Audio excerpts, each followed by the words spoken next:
বিশ্ব ইজতেমায় চরম অব্যবস্থা। আমাদের মানে ইচ্ছা ছিল আমাদের, কিন্তু পরিবেশ দেখে আমরা থাকতে পারলাম না এখানকার। পেশাবের পানি, খাওয়ার পানি এসব খুবই কম ছিল। ভালো নয়, না, একদমই নাই। তো প্যান্ডেল ভালো নাই, জলের ব্যবস্থা নাই, পায়খানা পেশাবের জলের ব্যবস্থা নাই। যে ইজতেমায় এসেছি, থাকবো, থেকে শেষ করে যাব, এইরকম নিয়ত ছিল। হচ্ছে কি অসুবিধা? টাকার ভাড়া 60 টাকা নিচ্ছে, এই তো বাসওয়ালারা। ওখানে আপনার প্রচন্ড ঠান্ডা, হ্যাঁ, এবং আপনার ওই ঠান্ডা নিবারণের জন্য কোনো সেট ভালো আমাদের জন্য নাই। এখন পর্যন্ত কোনো গাড়ি আমরা পাইনি। মোটামুটি আপনার না হলো 14 কিলোমিটার হবে হয়তো। ওখানকার পরিষেবা কিছু ভালো না। রিকোয়েস্ট করছি, কোনো গাড়ি ঘোড়া দিতে যেতে পারছি না, কোনো গাড়ি পাচ্ছি না। এখানে পরিষেবা একটু বলি, তার দিকে বুড়ো বুড়ো বয়স্ক লোক 20 কিলোমিটার 30 কিলোমিটার হাঁটতে পারবে? কোনো একটা গাড়ি আছে? গাড়ি বসানো হচ্ছে, আমি হাঁটু কি ওখান থেকে হেঁটে আসছে, আমার কান্নার চোখ দিয়ে জল বেরোচ্ছে। বিশ্ব ইজতেমায় চরম অব্যবস্থা। তারপর জুম্মার নামাজ পড়েই কিন্তু ঝাঁকে ঝাঁকে মানুষ কিন্তু বাড়ি ফিরছে। অনেকেই থাকার ইচ্ছা নিয়ে এসেছিলেন, 3 দিন থাকবেন, ধর্মাচরণ করবেন। যে সমস্ত মুসলিম ধর্মাবলম্বী ধর্মপ্রাণ মানুষ তারা এসেছিলেন 3 দিন থাকবেন বলেন, কিন্তু বাধ্য হয়ে তারা ফিরে যাচ্ছেন। অনেকেই আমার পাশ দিয়ে কিন্তু রাস্তা দেখতে পাচ্ছেন, প্রায় 7 কিলোমিটার 8 কিলোমিটার পায়ে হেঁটে তাদেরকে ফিরতে হচ্ছে।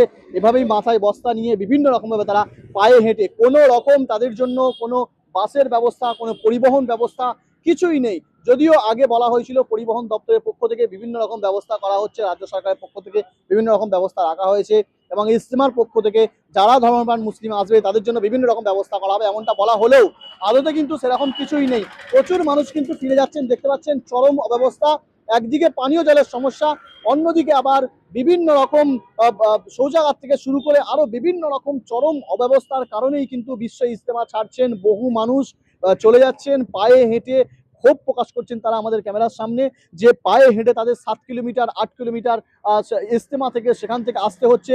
গাড়ির যে পার্কিং এর ব্যবস্থা করা হয়েছে, সেই পার্কিং এর ব্যবস্থা মূল ইজতেমার যে ময়দান সেখান থেকে প্রায় 10 কিলোমিটার দূরে পার্কিং এর ব্যবস্থা করা হয়েছে, এবং সেখান থেকে কিন্তু তাদের হেঁটে হেঁটে যেতে হচ্ছে। কোনো রকম বহু ভিন জেলার মানুষ তারাও কিন্তু চলে যাচ্ছেন জুম্মার নামাজ পড়েই, কিন্তু এই অব্যবস্থা দেখে তারা কিন্তু ইজতেমা ছাড়ছেন। প্রথম থেকে কিন্তু বলা হয়েছিল যে বিভিন্ন রকম ব্যবস্থা রাখা হয়েছে।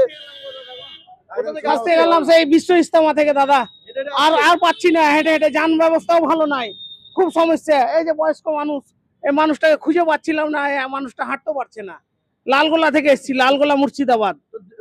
পরিবহনের ব্যবস্থা বলেছিল কিন্তু ভালো নাই, খুব অবস্থা খারাপ। হ্যাঁ, এত মানুষ কি করব বলেন দাদা, কোন সমস্যায় বললাম, যাবো কি করে, এই একটা সমস্যা।